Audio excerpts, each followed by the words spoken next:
সারা বাংলাদেশে প্রায় 70% জেলায় রাসেল ভাইপার ঢুকে গেছে। সে বৎসরে 20 থেকে 40টা বাচ্চা দিতে পারে। আপনি পানিতে আছেন, ঠিক সেই সময় সাপ আপনার পায়ে কামড় দিয়েছে, আপনি নিশ্চিত থাকবেন যে আপনার শরীরে বিষ ঢুকবে না। কেন বলেন তো? এই রাসেল ভাইপার বাংলাদেশে যেটা ছড়িয়ে পড়েছে, এই রাসেল ভাইপার 100 বছর আগেই কিন্তু বাংলাদেশে থেকে প্রায় বিলুপ্ত হয়ে গেছিল। ডাক্তাররা বলতেছে যে এটা যদি দংশন করে তাহলে মানুষ মারা যাবে খুব শীঘ্রই। এরকম একটা বিপদ মুসিবতের সময় একজন মুমিন আমার বিশ্বাস থেকে করণীয় কিছু আছে কিনা? ফরিদপুরের একজন লিডার তিনি ঘোষণা করেছেন যে রাসেল ভাইপার একটারে যে মারতে পারবে তার আমি 50,000 টাকা পুরস্কার দেব। সাপের ব্যাপারে কিন্তু হাদিস আছে একাধিক, এবং এক্ষেত্রে আব্দুল্লাহ ইবনে ওমর রাদিয়াল্লাহু তাআলা আনহু তিনি সাপ দেখলেই কিন্তু দৌড়ান দিতেন এবং মারতেন। আপনি বলবেন যে হুজুর কেন তিনি মারতেন? নবীজি সাল্লাল্লাহু আলাইহি ওয়াসাল্লাম এক প্রকার সাপের ব্যাপারে খুব সতর্ক করেছিলেন সাহাবীদেরকে। সেই সাপটা কোন সাপ দেখেন, নবীজি সাল্লাল্লাহু আলাইহি ওয়াসাল্লাম সেই সাপের ব্যাপারে আনা আয়েশা রাদিয়াল্লাহু তাআলা আনহা قالت আমারা রাসূলুল্লাহ সাল্লাল্লাহু আলাইহি ওয়াসাল্লাম বিকতলি জিতুফিয়াতাইনে ফাইন্নাহু ইয়ালতামিসুল বাসার ওয়া ইউসিবুল হাবাল।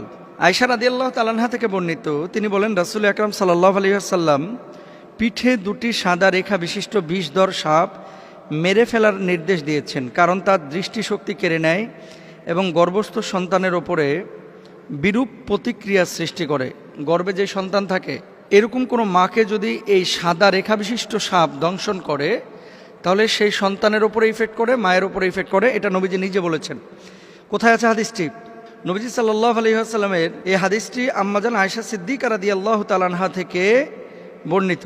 বর্ণনাকারী আয়েশা বিনতে আবু বকর সিদ্দিক রাদিয়াল্লাহু তাআলা আনহা, এবং হাদিসের মান সহিহ মুসলিম ইসলামিক ফাউন্ডেশন থেকে যেটা অনুবাদ করা হয়েছে সেখানে এই হাদিসটি আমরা যদি খুঁজি তাহলে পাবো। এরপর আসেন আরেকটি হাদিস, ওয়াকাল আবতারু ওয়াদুত্তুফ ইয়াতাইনে। নবীজি কি বলছেন? লেজ খসে যাওয়া এবং পিঠে দুটি সাদা রেখা বিশিষ্ট সাপ। আব্দুল্লাহ ইবনে ওমর রাদিয়াল্লাহু তাআলা আনহু একটা সাপ দেখলেন, তারপরে এটার পিছু নিয়েছেন। অন্য সাহাবীরা ওনাকে বলছেন, এই তুমি কোথায় যাচ্ছ? এই যে সাপ আমি দেখেছি, নবীজি সাল্লাল্লাহু আলাইহি ওয়াসাল্লাম তো সাপ দেখলে মেরে ফেলতে বলেছেন, এই জন্য আমি মারার জন্য যাচ্ছি। তো সাহাবীরা বললেন, তুমি কি শোনো নাই যে ঘরে এবং ঘরের বাইরে যে সমস্ত সাপগুলা মানুষের আশপাশে থাকে, এই সাপগুলো তোমাকে দংশন না করলে, তোমার ক্ষতির কারণ না হলে তুমি তাকে হত্যা করতে পারবে না। এটা নবীজি নিজেই নিষেধ করেছেন। তাহলে কি এখান থেকে বোঝা যায় যে যেই সাপটা আপনার শরীরের জন্য ক্ষতিকর, আপনার জীবন বিনাশ করবে, সেই সাপকে আপনার হত্যা করতে হবে। আর কিছু সাপ আছে, আপনি জানেন কি না, সারা পৃথিবীতে যত ধরনের সাপ আছে 80% সাপ যাদের নাই, বিষ নাই, মানুষকে কামড়াইলে এই মানুষের শারীরিক কোনো ক্ষতি হয় না। এবং সাপের একটা নেচার আছে, কিন্তু আপনি যতক্ষণ পর্যন্ত তারে খোঁচাখুচি না করবেন ততক্ষণ পর্যন্ত কিন্তু কামড়ায় না। খেয়াল করে দেখেন, ধরেন আপনার পাশ দিয়ে চলে যাচ্ছে, আপনাকে প্রথমে কিন্তু ছবল মারে না, এটা সাপের একটা বৈশিষ্ট্য। কিন্তু এই রাসেল ভাইপার বাংলাদেশে যেটা ছড়িয়ে পড়েছে, এই রাসেল ভাইপার 100 বছর আগেই কিন্তু বাংলাদেশে থেকে প্রায় বিলুপ্ত হয়ে গেছিল। এটা সাহারা মরুভূমিতে পাওয়া যেত, আরব বিশ্বের বিভিন্ন দেশে পাওয়া যেত। বাংলাদেশে কিভাবে আসলো এই সাপটা? এখন আমরা জানি না যে এটা কারো ষড়যন্ত্র কিনা বাংলাদেশের কৃষিখাত ধ্বংস করার জন্য, যে এই রাসেল ভাইপার ছাড়িয়ে দিলে কৃষকরা ভয়ে মাঠে যাবে না, ধান কাটতে পারবে না, বা জঙ্গলে যাবে না, কারণ এটার ইফেক্ট কিন্তু কৃষিখাতে অবশ্যই পড়বে। ডাক্তাররা বলতেছে যে এটা যদি দংশন করে তাহলে মানুষ মারা যাবে খুব শীঘ্রই, এবং ওই যে মেডিসিন বা ইঞ্জেকশন দেওয়ার পরে, অ্যান্টিভেনম দেওয়ার পরেও কিন্তু কাজ হয় না। অনেক সময় কিডনি বিকল করে ফেলে, হার্ট দুর্বল করে ফেলে, হার্ট বিকল করে ফেলে, এই জন্য মানুষ মারা যায়। এখন নবীজি সাল্লাল্লাহু আলাইহি ওয়াসাল্লামের সেই হাদিস থেকে আমরা স্পষ্টরূপে বুঝতে পারি যেহেতু রাসেল ভাইপার মানুষের জন্য ক্ষতিকর। এবং আজকে দেখলাম পত্রিকায় ফরিদপুরের একজন লিডার তিনি ঘোষণা করেছেন যে রাসেল ভাইপার একটারে যে মারতে পারবে তার আমি 50,000 টাকা পুরস্কার দেব। তো এখন মানুষের জীবন আগে ভাই, প্রাণী, এই সাপ, পোকামাকড় যারা দংশন করে এগুলো পরিবেশের ভারসাম্য অবশ্যই রক্ষা করে, কিন্তু মানুষের জীবনের জন্য যদি ক্ষতির কারণ হয়ে দাঁড়ায়, নবীজির ভাষ্য অনুসারে সেটাকে হত্যা করতে হবে। এবং ইভেন কুকুর, রাস্তায় যে সমস্ত কুকুর ঘোরাফেরা করে আপনার কোনো ক্ষতি করে না, তাদেরকে হত্যার কথা বলা হয় নাই। কিন্তু এমন কুকুর যদি থাকে যে এই কুকুর দেখলেই আপনার পেছন থেকে ধাওয়া করে, বাচ্চাদেরকে কামড়ে দেয়, এই কুকুরগুলোকে হত্যা করতে বলা হয়েছে। সুতরাং রাসেল ভাইপারের যে বিষয়টা, এটা হাদিস থেকে আমরা যেটা বুঝি, নবীজি সাল্লাল্লাহু আলাইহি ওয়াসাল্লাম বলেছেন ক্ষতিকারক যদি হয়ে থাকে তাহলে সেখানে তাকে হত্যা করা যাবে। এবার আসেন, সারা বাংলাদেশে প্রায় 70% জেলায় রাসেল ভাইপার ঢুকে গেছে। এখন সাপে কামড়াইলে বাংলাদেশে আমরা কিছু ভুল বা কুসংস্কার কাজ করে থাকি, যেগুলো আসলে চিকিৎসা বিজ্ঞানের আলোকেও অথেন্টিক না এবং কোরআন হাদিসের আলোকেও অথেন্টিক না। মনে রাখতে হবে, যখন কোনো বিষয় আপনার শারীরিকভাবে কোনো ক্ষতি করছে, প্রথমত আপনাকে কারণটা বের করতে হবে যে কী কারণে এটা হলো। সাপে কামড়াইছে, সাপে কামড়ানোর পরে এই বিষটা কিন্তু আপনার শরীরের মধ্যে ঢুকতেছে। এখন আপনি শরীরের মধ্যে বিষ ঢুকেছে, ওই জায়গাটা না বেঁধে আপনি নিয়ে গেলেন ওঝার কাছে। ওঝা কি করতেছে, ওই তদবির করতে করতে করতে করতে, আগে যেমন বাংলা সিনেমায় দেখা যাইতো ওই যে বিন বাজাইতেছে আর কাইটিয়া যেই সাপটা দংশন করছে এ আবার উড়িয়া চলে যেতেছে একেবারে। হ্যাঁ, আসার পরে ওখানে মনে করেন মুখটা দিয়ে আবার মনে করেন বিষ বাইর করে ফেলে। এগুলো মিথ্যা কথা ভাই, এগুলো কোনো ভিত্তি নাই। তবে হ্যাঁ, নবীজি সাল্লাল্লাহু আলাইহি ওয়াসাল্লামের সাহাবীরা একটা কাজ করেছিলেন, সূরা ফাতিহা পড়ে ওই জায়গাটায় থুথু লাগিয়েছিলেন, তারপরে ওটা বের হয়ে গেছিল।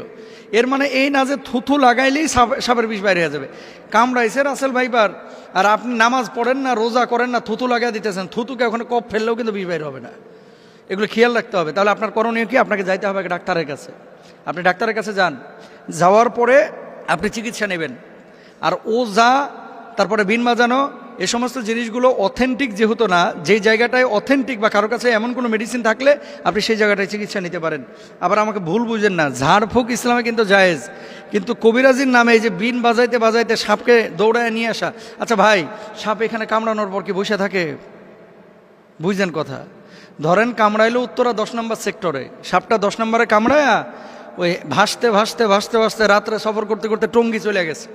এখন আপনি এখানে বিন বাজাইতেছেন, ও টঙ্গী, সাপ আছে টঙ্গীতে, উত্তরা 10 নম্বর থেকে গাড়ির আওয়াজে সাপ বিনের আওয়াজ পাইবে কিভাবে? জিনিসগুলো কিন্তু একটা ভাবার বিষয়। তাহলে আমরা এই বিষয়গুলো খেয়াল রাখবো। সাপে কামড়াইলে চিকিৎসা নেওয়ার চেষ্টা করব। সাপে কামড়ানো জায়গায় তৎক্ষণাৎ পরিষ্কার করে ব্যান্ডেজ বা সুতির কাপড় দিয়ে ঢেকে দিব, এটা ডাক্তাররা বলছেন। এবং সেই জায়গাটায় রশি দিয়ে হালকা করে বেঁধে দিবেন যাতে করে বিষটা উপরে যাইতে না পারে। মনে রাখবেন, আপনি পানির মধ্যে পা দিয়ে রেখেছেন, পানিতে থাকা কোনো সাপ যদি পায়ের ওপরে কামড় দেয়, এটা খুব মনোযোগ দিয়ে শুনবেন। আপনি পানিতে আছেন, ঠিক সেই সময় সাপ আপনার পায়ে কামড় দিয়েছে, আপনি নিশ্চিত থাকবেন যে আপনার শরীরে বিষ ঢুকবে না। কেন বলেন তো? সাপটা যখন কামড় দেয়, বিষটা যখন এই তার দাঁত থেকে বা মুখ থেকে ছাড়ে, বিষটা ছাড়ার সাথে সাথে পানির সাথে মিশে ওই বিষটা আর শরীরের মধ্যে ঢুকে না। এই জন্য সাধারণত বিষধর সাপ পানির মধ্যে কামড় দেয় না। এই ধরা সাপ টোরা সাপ যেগুলো কামড় দেয়, চিন্তার কোনো কারণ নাই। কিন্তু শুকনো জায়গায় যদি আপনারা সাপে কামড় দেয়, বি কেয়ারফুল, এখানে আমাদের সচেতন হতে হবে। অনেকে সাপে কামড় দেওয়ার পর ওই জায়গাটায় মুখ লাগায় চুষে বিষ নামানোর চেষ্টা করে, এটা সম্ভব না। চুষ দিয়ে বিষ বাইর করাটা, এটা বিশেষ করে রাসেল ভাইপারের কোনোভাবেই সম্ভব না। আর বিষাক্ত সাপে কাটলে বাঁচার একটাই পথ, দ্রুত হাসপাতালে যাওয়া, আল্লাহর কাছে দোয়া করা, সূরা ফাতিহা পড়ে সেই জায়গাটায় ফুৎকার করা। যেহেতু এই সূরাকে বলা হয় সূরাতুশ শিফা, মনে রাখবেন, সূরা ফাতিহাটাকে বলা হয় সূরাতুশ শিফা। এবং সাহাবীরা এই আমলটা করে ফলাফল পেয়েছে। আমরা আমলটাও করব এবং হসপিটালেও যাব, আল্লাহর উপর তাওয়াক্কুল করব। আল্লাহ তাআলা তৌফিক দান করুন। রাসেলস ভাইপার নামের যে সাপের কারণে আমরা আতঙ্কিত, একজন মুমিন হিসেবে আমাদের করণীয় কোনো আছে কিনা, একজন মুমিন হিসেবে আমাদের করণীয় কোনো বিষয় আছে কিনা, যেটার মধ্য দিয়ে রাসেলস ভাইপার সহ বিষাক্ত সাপের ছোবল থেকে আমরা বাঁচতে পারি। রাসেলস ভাইপার এটা কোনো আতঙ্কের নাম নয়। বাঁচার জন্যে আপনি যেইভাবে সতর্ক হওয়া উচিত, সতর্ক আপনি হবেন। আমাদের যে ইকোসিস্টেম, চারদিকের ইকোসিস্টেমটাকে আমরা নষ্ট করে ফেলেছি। আমরা বেজি দেখলেই মেরে ফেলি। আমাদের দেশে গুই সাপকে আমরা হত্যা করি। আমাদের দেশে শিয়ালকে পেলেই আমরা শিয়ালকে মেরে ফেলি। যেগুলো সাপ খেয়ে ফেলে সেগুলোকে আমরা ধ্বংস করার মধ্য দিয়ে বিষাক্ত এই সাপ, যেটা একসময় বিলুপ্ত প্রায় ছিল, সেই সাপটি হঠাৎ করে এত পরিমাণ বেড়ে গিয়েছে। অন্যান্য সাপ যদিও বাচ্চা দেয় ডিমের মধ্য দিয়ে, ডিম পেড়ে সেই ডিম থেকে বাচ্চা বের হয়। আর এই হিমোটক্সিন লালন করা এই সাপটি এতটা বিষাক্ত, সে বৎসরে 20 থেকে 40টা বাচ্চা দিতে পারে। বিষাক্ত এই সাপটি আমাদের দেশের 28টি জেলায় এই পর্যন্ত ছড়িয়ে পড়েছে। এই বৎসরে শুধু এই সাপের কামড়ে 10 জন মানুষ মারা গিয়েছে। বাংলাদেশে প্রতি বছর 4 লক্ষ মানুষকে সাপে কাটে।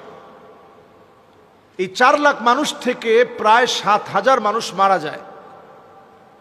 আমরা জানি না যে পরিবেশের ভারসাম্য রক্ষায় এই সাপের বিষেরও কিন্তু প্রয়োজন আছে। যারা অসুস্থ হয়ে যায়, ক্যান্সারে আক্রান্ত হয়, তাদের চিকিৎসায় এই সাপের বিষটাকে খুব বেশি আল্লাহ রাব্বুল আলামিন কার্যকরী ঔষধ বানিয়ে দিয়েছে।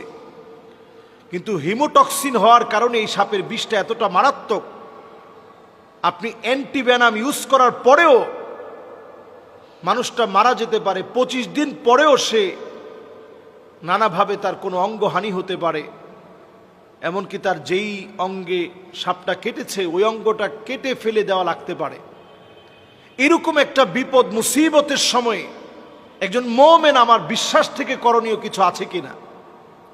নবীজি সাল্লাল্লাহু আলাইহি ওয়াসাল্লাম এমন একটি দোয়া শিখিয়েছেন, সুনান তিরমিজির ভিতরে এই দোয়াটি এসেছে, হাদিসের কিতাবগুলোর ভিতরে এই দোয়াটি এসেছে। নবী করিম সাল্লাল্লাহু আলাইহি ওয়াসাল্লাম এই দোয়াটি আমাদেরকে শিখিয়েছেন। নবীজি সাল্লাল্লাহু আলাইহি ওয়াসাল্লাম বলছেন, আউযু বিকালিমাতিল্লাহি তাম্মাতি মিন শাররি মা খালাক। আমি আবার বলছি, আউযু বিকালিমাতিল্লাহি তাম্মাতি মিন শাররি মা খালাক। আউযু বিকালিমাতিল্লাহি তাম্মাতি মিন শাররি মা খালাক। সকাল সন্ধ্যায় 3 বার করে এই দোয়াটি পড়ুন। সকাল এবং সন্ধ্যায় 3 বার করে আপনি এই দোয়াটি পড়েন। আবু হুরায়রা রাদিয়াল্লাহু তাআলা আনহু বলছেন, 3 বার যে ব্যক্তি এই দোয়াটি পড়বে, নবীজি সাল্লাল্লাহু আলাইহি সাল্লাম শিখিয়েছেন, ওই ব্যক্তির জন্য, ওই ব্যক্তির উপর থেকে আল্লাহ রাব্বুল আলামিন যদি চান, তাহলে বিচ্ছু, সাপ, বিষাক্ত কোনো প্রজাতি যেটা ক্ষতি করার সম্ভাবনা আছে, ওই ব্যক্তির উপর থেকে আল্লাহ রাব্বুল আলামিন ক্ষতিটাকে কাটিয়ে দিবেন। এজন্য আমরা প্রত্যেকে দোয়াটা পড়ার চেষ্টা করি, বুঝে বুঝে আল্লাহর কাছে বলার চেষ্টা করি, আউযু বিকালিমাতিল্লাহি তাম্মাহ মিন শাররি মা খালাক। যত সৃষ্টি আছে, আল্লাহ সব সৃষ্টির যত অমঙ্গল আছে, সে অমঙ্গল থেকে আপনি আমাকে হেফাজত করেন। সাপের ছোবল বড় ভয়ানক হতে পারে। 100 মিনিটের ভিতরে আমার জীবনটা শেষ হয়ে যেতে পারে। এমনকি সাপে কাটার পরপরই শরীরটা ফুলে যেতে পারে, অঙ্গহানি ঘটতে পারে, মৃত্যুর দিকে মানুষটা ঢলে পড়তে পারে, কত রকমের ভয়াবহতা মানুষের উপর নেমে আসতে পারে। এই জন্য এই সময়টাতে আমি আপনি, বর্ষাকালে যেহেতু সাপের প্রাদুর্ভাব বেড়ে যায়, এই সময়টাতে আমরা সতর্ক হই। ফরিদপুরের একজন ব্যক্তি, তিনি এই সাপকে যে মারতে পারবে তার জন্য 50,000 টাকা তিনি বাজেট করেছেন, যে এক একটা রাসেলস ভাইপার যদি মারতে পারে 50,000 টাকা তিনি দিবেন। এটা কেন তিনি এটা বলেছেন? মানুষের মধ্যে এখন প্রচণ্ড ভয়ভীতি কাজ করছে। মানুষ কৃষিক্ষেতে যেতে পারছে না, ধান কাটতে গেলে ভয় চলে আসতেছে যে কখন না জানি সাপ আক্রমণ করে বসে। এই সাপ নদী পথে এক জায়গা থেকে আরেক জায়গায় ছড়িয়ে পড়ছে। আমাদের দেশের 28টা জেলাতে এখন প্রচণ্ডভাবে এবং প্রচুর পরিমাণে, যেহেতু বংশ বিস্তারে 20 থেকে 40টি বাচ্চা একবারেই সে দিতে পারে, খুব দ্রুত পরিসরে তার বংশ ছড়িয়ে পড়ে। এজন্য আমরা আল্লাহর কাছে আযাব থেকে পানাহ চাই। এবং এই সাপের ভয়াবহতা দেখার পরে রাসেলস ভাইপার অথবা চন্দ্রঘোড়া সাপ, দেখবেন চাঁদের মতো ছোপ থাকে, এই চাঁদের মতো ছোপ দেওয়া সাপটা আমাদের ঘরের আশেপাশে আঙিনায়, এই সাপের ভয়াবহতা থেকে বাঁচতে এমন কিছু উদ্ভিদ আছে যেই গাছগুলোর ঘ্রাণ, যেই গাছগুলো লাগানোর পরে এর ঘ্রাণ সাপ গ্রহণ করতে পারে না, সহ্য করতে পারে না। এই ধরনের গাছগুলো বেশি লাগানো। এমন কিছু গাছ আছে যেই গাছগুলো সাপ অনেক বেশি পছন্দ করে, এর মধ্যে লেবু গাছ, এবং আমাদের এমন কিছু ফুলের গাছ আছে যেই গাছগুলো দেখবেন সাপ খুব পছন্দ করে। লেবু গাছটা খুব পছন্দ করে কেন? কারণ লেবু গাছের দেখবেন আশেপাশে বিভিন্ন জায়গাতে অনেক সময় ইঁদুর থাকে, ব্যাঙ থাকে। এই যে ইঁদুর আর ব্যাঙ যে জায়গার মধ্যে বেশি বেশি আসে, এমন সব জায়গার ভিতরে আপনি দেখবেন যে কোনো মুহূর্তে এই রাসেলস ভাইপার সহ বিভিন্ন সাপ এই জায়গাতে বাসা বানায় এবং এর আশেপাশেই বিভিন্ন সময়ে লুকিয়ে থাকে। তো অন্যান্য সাপগুলো স্বভাবত মানুষকে দেখলে ভয় পেয়ে যায় এবং সে চলে যেতেই চায়, কিন্তু রাসেলস ভাইপার এটা এমন আতঙ্কের নাম হয়ে দাঁড়িয়েছে যেটা মানুষকে গায়ে পড়েই কামড় দিতে চায় এবং ভয় দেখানোর জন্য এটা দেখবেন ঠিক প্রেসার কুকারের মতো আওয়াজ করে, মানুষ প্রচণ্ড যেন ভয় পেয়ে যায়। এজন্য আমি বলবো যে সাপকে আপনি মারার আগে একটু সতর্ক হবেন, অন্তত 3 বার বলবেন যে তুমি যদি জিন হও তাহলে চলে যাও, জিন হও তাহলে তুমি চলে যাও, জিন হও তাহলে চলে যাও। এরপরে আপনি যদি রাসেলস ভাইপার এই জাতীয় কোনো সাপ যেটা মানুষের জন্য বড় আতঙ্কের বিষয় হয়ে দাঁড়িয়েছে, আপনি এটাকে পেলে মেরে ফেলবেন। আমাদের দেশে সাপ রিস্কেও করে যারা, এদেরকে আরো বেশি রাষ্ট্রীয় সম্মাননায় পদমর্যাদা দিয়ে তাদেরকে এগিয়ে আনা দরকার ছিল। এই মানুষগুলো দেশের এই সাপের মধ্য দিয়ে, এই সাপের বিষ দিয়ে যে মেডিসিনগুলো তৈরি করা যায়, এটা দিয়ে কিন্তু আমাদের দেশ অর্থনৈতিকভাবে স্বাবলম্বী হতে পারত। এবং এই সাপগুলো বিভিন্ন মানুষের রোগ মুক্তির কারণ হিসেবে আল্লাহ তাআলা কোনো কিছু কিন্তু অনর্থক দেন নাই, সব কিছু আমাদের জন্যই আল্লাহ তাআলা দিয়েছেন। তো এটা আমাদের জন্য মুক্তির কারণ হতে পারত, এটা আমাদের জন্য বরং ক্ষতিকারক না হয়ে এটা আমাদের জন্য উপকারী হতে পারত। আল্লাহ রাব্বুল আলামিনের কাছে আমরা ফরিয়াদ করি আমাদের দেশের এই ভয়াবহতা থেকে আল্লাহ যেন আমাদেরকে হেফাজত করেন। সারা বাংলাদেশে প্রায় 70% জেলায় রাসেল ভাইপার ঢুকে গেছে। সে বৎসরে 20 থেকে 40টা বাচ্চা দিতে পারে। আপনি পানিতে আছেন, ঠিক সেই সময় সাপ আপনার পায়ে কামড় দিয়েছে, আপনি নিশ্চিত থাকবেন যে আপনার শরীরে বিষ ঢুকবে না। কেন বলেন তো? এই রাসেল ভাইপার বাংলাদেশে যেটা ছড়িয়ে পড়েছে, এই রাসেল ভাইপার 100 বছর আগেই কিন্তু বাংলাদেশে থেকে প্রায় বিলুপ্ত হয়ে গেছিল। ডাক্তাররা বলতেছে যে এটা যদি দংশন করে তাহলে মানুষ মারা যাবে খুব শীঘ্রই। এরকম একটা বিপদ মুসিবতের সময় একজন মুমিন আমার বিশ্বাস থেকে করণীয় কিছু আছে কিনা? ফরিদপুরের একজন লিডার তিনি ঘোষণা করেছেন যে রাসেল ভাইপার একটারে যে মারতে পারবে তার আমি 50,000 টাকা পুরস্কার দেব। সাপের ব্যাপারে কিন্তু হাদিস আছে একাধিক, এবং এক্ষেত্রে আব্দুল্লাহ ইবনে ওমর রাদিয়াল্লাহু তাআলা আনহু তিনি সাপ দেখলেই কিন্তু দৌড়ান দিতেন এবং মারতেন। আপনি বলবেন যে হুজুর কেন তিনি মারতেন? নবীজি সাল্লাল্লাহু আলাইহি ওয়াসাল্লাম এক প্রকার সাপের ব্যাপারে খুব সতর্ক করেছিলেন সাহাবীদেরকে। সেই সাপটা কোন সাপ দেখেন, নবীজি সাল্লাল্লাহু আলাইহি ওয়াসাল্লাম সেই সাপের ব্যাপারে আনা আয়েশা রাদিয়াল্লাহু তাআলা আনহা قالت আমরা রাসূলুল্লাহ সাল্লাল্লাহু আলাইহি ওয়াসাল্লাম বিকতলি জিত তুফিয়াতাইনে ফাইন্নাহু ইয়ালতামিসুল বাসার ওয়া ইউসিবুল হাবাল।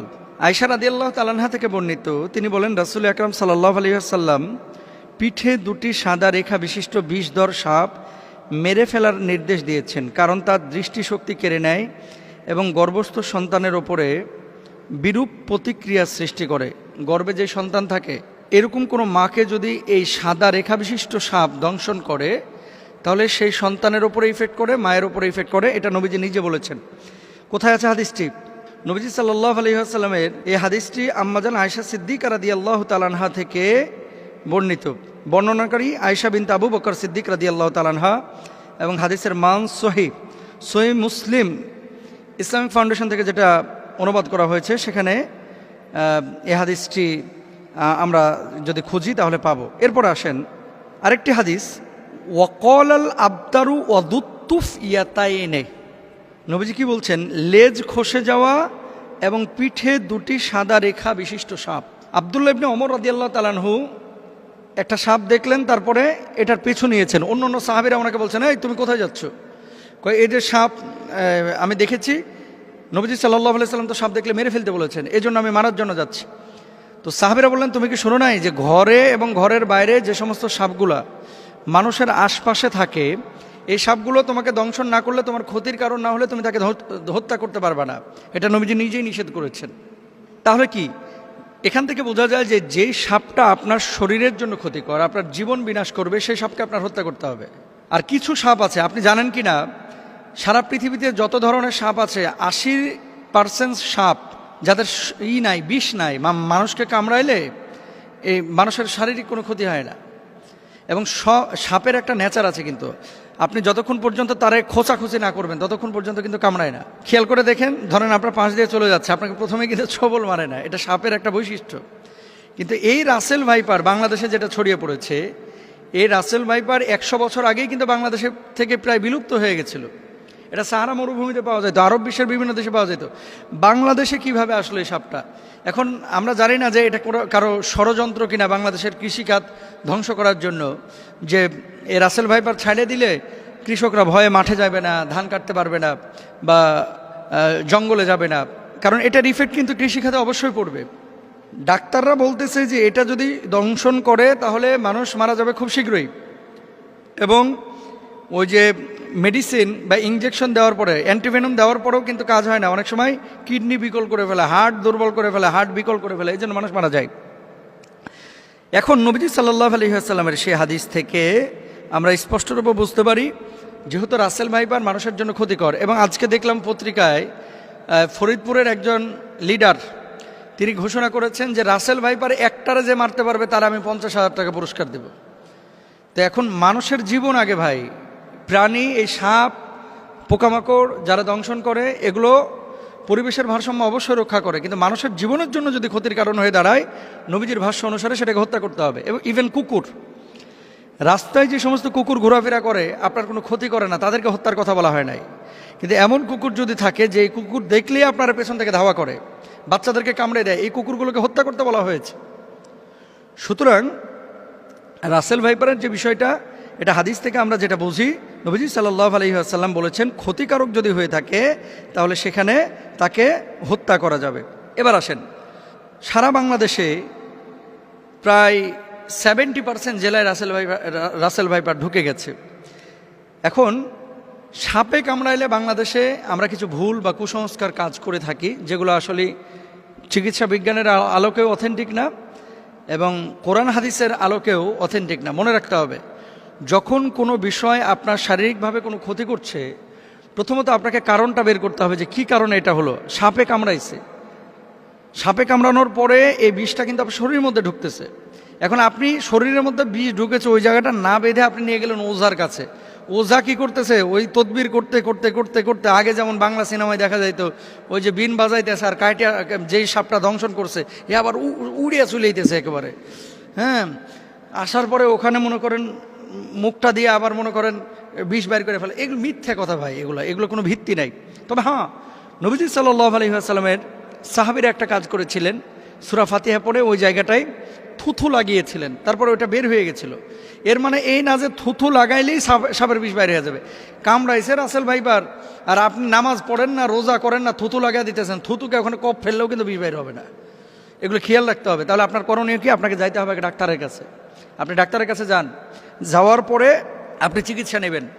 আর ওঝা, তারপরে বিন বাজানো, এ সমস্ত জিনিসগুলো অথেন্টিক যেহেতু না, যেই জায়গাটায় অথেন্টিক বা কারো কাছে এমন কোনো মেডিসিন থাকলে আপনি সেই জায়গাটায় চিকিৎসা নিতে পারেন।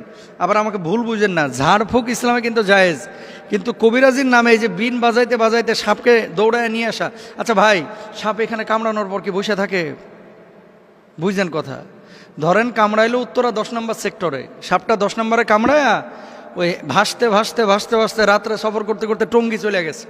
এখন আপনি এখানে বিন বাজাইতেছেন, ও টঙ্গী, সাপ আছে টঙ্গীতে, উত্তরা 10 নম্বর থেকে গাড়ির আওয়াজে সাপ বিনের আওয়াজ পাইবে কিভাবে? জিনিসগুলো কিন্তু একটা ভাবার বিষয়। তাহলে আমরা এই বিষয়গুলো খেয়াল রাখবো। সাপে কামড়াইলে চিকিৎসা নেওয়ার চেষ্টা করব। সাপে কামড়ানো জায়গায় তৎক্ষণাৎ পরিষ্কার করে ব্যান্ডেজ বা সুতির কাপড় দিয়ে ঢেকে দেব, এটা ডাক্তাররা বলছেন। এবং সেই জায়গাটায় রশি দিয়ে হালকা করে বেঁধে দিবেন যাতে করে বিষটা উপরে যাইতে না পারে। মনে রাখবেন, আপনি পানির মধ্যে পা দিয়ে রেখেছেন, পানিতে থাকা কোনো সাপ যদি পায়ের ওপরে কামড় দেয়, এটা খুব মনোযোগ দিয়ে শুনবেন। আপনি পানিতে আছেন, ঠিক সেই সময় সাপ আপনার পায়ে কামড় দিয়েছে, আপনি নিশ্চিত থাকবেন যে আপনার শরীরে বিষ ঢুকবে না। কেন বলেন তো? সাপটা যখন কামড় দেয়, বিষটা যখন এই তার দাঁত থেকে বা মুখ থেকে ছাড়ে, বিষটা ছাড়ার সাথে সাথে পানির সাথে মিশে ওই বিষটার শরীরের মধ্যে ঢুকে না। এই জন্য সাধারণত বিষধর সাপ পানির মধ্যে কামড় দেয় না। এই ধরা সাপ টোরা সাপ যেগুলো কামড় দেয়, চিন্তার কোনো কারণ নাই। কিন্তু শুকনো জায়গায় যদি আপনারা সাপে কামড় দেয়, বি কেয়ারফুল, এখানে আমাদের সচেতন হতে হবে। অনেকে সাপে কামড় দেওয়ার পর ওই জায়গাটায় মুখ লাগায় চুষে বিষ নামানোর চেষ্টা করে, এটা সম্ভব না। চুষ দিয়ে বিষ বাইর করাটা এটা বিশেষ করে রাসেল ভাইপারের কোনোভাবেই সম্ভব না। আর বিষাক্ত সাপে কাটলে বাঁচার একটাই পথ, দ্রুত হাসপাতালে যাওয়া, আল্লাহর কাছে দোয়া করা, সূরা ফাতিহা পড়ে সেই জায়গাটায় ফুৎকার করা। যেহেতু এই সূরাকে বলা হয় সূরাতুশ শিফা, মনে রাখবেন সূরা ফাতিহাটাকে বলা হয় সূরাতুশ শিফা। এবং সাহাবীরা এই আমলটা করে ফলাফল পেয়েছে। আমরা আমলটাও করব এবং হসপিটালেও যাব, আল্লাহর উপর তাওয়াক্কুল করব। আল্লাহ তাআলা তৌফিক দান করুন। রাসেলস ভাইপার নামের যে সাপের কারণে আমরা আতঙ্কিত, একজন মুমিন হিসেবে আমাদের করণীয় কোনো আছে কিনা, একজন মুমিন হিসেবে আমাদের করণীয় কোনো বিষয় আছে কিনা যেটার মধ্য দিয়ে রাসেলস ভাইপার সহ বিষাক্ত সাপের ছোবল থেকে আমরা বাঁচতে পারি। রাসেলস ভাইপার এটা কোনো আতঙ্কের নাম নয়। বাঁচার জন্যে আপনি যেইভাবে সতর্ক হওয়া উচিত সতর্ক আপনি হবেন। আমাদের যে ইকোসিস্টেম, চারদিকের ইকোসিস্টেমটাকে আমরা নষ্ট করে ফেলেছি। আমরা বেজি দেখলেই মেরে ফেলি। আমাদের দেশে গুই সাপকে আমরা হত্যা করি। আমাদের দেশে শিয়ালকে পেলেই আমরা শিয়ালকে মেরে ফেলি। যেগুলো সাপ খেয়ে ফেলে সেগুলোকে আমরা ধ্বংস করার মধ্য দিয়ে বিষাক্ত এই সাপ, যেটা একসময় বিলুপ্ত প্রায় ছিল, সেই সাপটি হঠাৎ করে এত পরিমাণ বেড়ে গিয়েছে। অন্যান্য সাপ যদিও বাচ্চা দেয় ডিমের মধ্য দিয়ে, ডিম পেড়ে সেই ডিম থেকে বাচ্চা বের হয়। আর এই হিমোটক্সিন লালন করা এই সাপটি এতটা বিষাক্ত, সে বৎসরে 20 থেকে 40টা বাচ্চা দিতে পারে। বিষাক্ত এই সাপটি আমাদের দেশের 28টি জেলা এই পর্যন্ত ছড়িয়ে পড়েছে। এই বৎসরে শুধু এই সাপের কামড়ে 10 জন মানুষ মারা গিয়েছে। বাংলাদেশে প্রতি বছর 4 লক্ষ মানুষকে সাপে কাটে। এই 4 লাখ মানুষ থেকে প্রায় 7,000 মানুষ মারা যায়। আমরা জানি না যে পরিবেশের ভারসাম্য রক্ষায় এই সাপের বিষেরও কিন্তু প্রয়োজন আছে। যারা অসুস্থ হয়ে যায়, ক্যান্সারে আক্রান্ত হয়, তাদের চিকিৎসায় এই সাপের বিষটাকে খুব বেশি আল্লাহ রাব্বুল আলামিন কার্যকরী ঔষধ বানিয়ে দিয়েছে। কিন্তু হিমোটক্সিন হওয়ার কারণে এই সাপের বিষটা এতটা মারাত্মক, আপনি অ্যান্টিভেনাম ইউজ করার পরেও মানুষটা মারা যেতে পারে। 25 দিন পরেও সে নানাভাবে তার কোনো অঙ্গহানি হতে পারে। এমনকি তার যেই অঙ্গে সাপটা কেটেছে ওই অঙ্গটা কেটে ফেলে দেওয়া লাগতে পারে। এরকম একটা বিপদ মুসিবতের সময়ে একজন মুমিন আমার বিশ্বাস থেকে করণীয় কিছু আছে কিনা। নবীজি সাল্লাল্লাহু আলাইহি ওয়াসাল্লাম এমন একটি দোয়া শিখিয়েছেন, সুনান তিরমিজির ভিতরে এই দোয়াটি এসেছে, হাদিসের কিতাবগুলোর ভিতরে এই দোয়াটি এসেছে। নবী করিম সাল্লাল্লাহু আলাইহি ওয়াসাল্লাম এই দোয়াটি আমাদেরকে শিখিয়েছেন। নবীজি সাল্লাল্লাহু আলাইহি ওয়াসাল্লাম বলছেন, আউযু বিকালিমাতিল্লাহি তাম্মাতি মিন শাররি মা খলাক। আমি আবার বলছি, আউযু বিকালিমাতিল্লাহি তাম্মাতি মিন শাররি মা খলাক। আউযু বিকালিমাতিল্লাহি তাম্মাতি মিন শাররি মা খলাক। সকাল সন্ধ্যায় 3 বার করে এই দোয়াটি পড়ুন। সকাল এবং সন্ধ্যায় 3 বার করে আপনি এই দোয়াটি পড়েন। আবু হুরায়রা রাদিয়াল্লাহু তাআলা আনহু বলছেন, 3 বার যে ব্যক্তি এই দোয়াটি পড়বে, নবীজি সাল্লাল্লাহু আলাইহি সাল্লাম শিখিয়েছেন, ওই ব্যক্তির জন্য, ওই ব্যক্তির উপর থেকে আল্লাহ রাব্বুল আলামিন যদি চান তাহলে বিচ্ছু, সাপ, বিষাক্ত কোনো প্রজাতি যেটা ক্ষতি করার সম্ভাবনা আছে, ওই ব্যক্তির উপর থেকে আল্লাহ রাব্বুল আলামিন ক্ষতিটাকে কাটিয়ে দিবেন। এজন্য আমরা প্রত্যেকে দোয়াটা পড়ার চেষ্টা করি, বুঝে বুঝে আল্লাহর কাছে বলার চেষ্টা করি, আউযু বিকালিমাতিল্লাহি তাম্মাহ মিন শাররি মা খলাক। যত সৃষ্টি আছে, আল্লাহ সব সৃষ্টির যত অমঙ্গল আছে সে অমঙ্গল থেকে আপনি আমাকে হেফাজত করেন। সাপের ছোবল বড় ভয়ানক হতে পারে। 100 মিনিটের ভিতরে আমার জীবনটা শেষ হয়ে যেতে পারে। এমনকি সাপে কাটার পরপরই শরীরটা ফুলে যেতে পারে, অঙ্গহানি ঘটতে পারে, মৃত্যুর দিকে মানুষটা ঢলে পড়তে পারে, কত রকমের ভয়াবহতা মানুষের উপর নেমে আসতে পারে। এই জন্য এই সময়টাতে আমি আপনি বর্ষাকালে যেহেতু সাপের প্রাদুর্ভাব বেড়ে যায়, এই সময়টাতে আমরা সতর্ক হই। ফরিদপুরের একজন ব্যক্তি, তিনি এই সাপকে যে মারতে পারবে তার জন্য 50,000 টাকা তিনি বাজেট করেছেন, যে এক একটা রাসেলস ভাইপার যদি মারতে পারে 50,000 টাকা তিনি দিবেন। এটা কেন তিনি এটা বলেছেন? মানুষের মধ্যে এখন প্রচণ্ড ভয়ভীতি কাজ করছে। মানুষ কৃষিক্ষেতে যেতে পারছে না, ধান কাটতে গেলে ভয় চলে আসতেছে যে কখন না জানি সাপ আক্রমণ করে বসে। এই সাপ নদী পথে এক জায়গা থেকে আরেক জায়গায় ছড়িয়ে পড়ছে।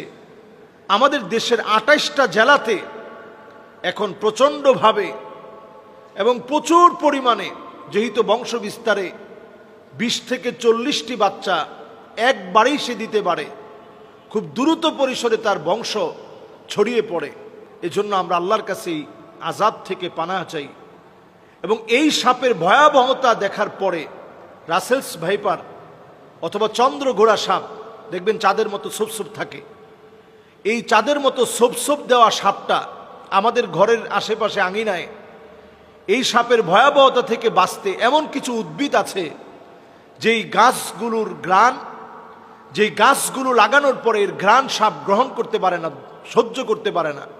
এই ধরনের গাছগুলো বেশি লাগানো। এমন কিছু গাছ আছে যেই গাছগুলো সাপ অনেক বেশি পছন্দ করে, এর মধ্যে লেবু গাছ, এবং আমাদের এমন কিছু ফুলের গাছ আছে যেই গাছগুলো দেখবেন সাপ খুব পছন্দ করে। লেবু গাছটা খুব পছন্দ করে কেন? কারণ লেবু গাছের দেখবেন আশেপাশে বিভিন্ন জায়গাতে অনেক সময় ইঁদুর থাকে, ব্যাঙ থাকে। এই যে ইঁদুর আর ব্যাঙ যেই জায়গার মধ্যে বেশি বেশি আসে, এমন সব জায়গার ভিতরে আপনি দেখবেন যে কোনো মুহূর্তে এই রাসেলস ভাইপার সহ বিভিন্ন সাপ এই জায়গাতে বাসা বানায় এবং এর আশেপাশেই বিভিন্ন সময়ে লুকিয়ে থাকে। তো অন্যান্য সাপগুলো স্বভাবত মানুষকে দেখলে ভয় পেয়ে যায় এবং সে চলে যেতেই চায়, কিন্তু রাসেলস ভাইপার এটা এমন আতঙ্কের নাম হয়ে দাঁড়িয়েছে যেটা মানুষকে গায়ে পড়েই কামড় দিতে চায় এবং ভয় দেখানোর জন্য এটা দেখবেন ঠিক প্রেসার কুকারের মতো আওয়াজ করে, মানুষ প্রচণ্ড যেন ভয় পেয়ে যায়। এজন্য আমি বলবো যে সাপকে আপনি মারার আগে একটু সতর্ক হবেন।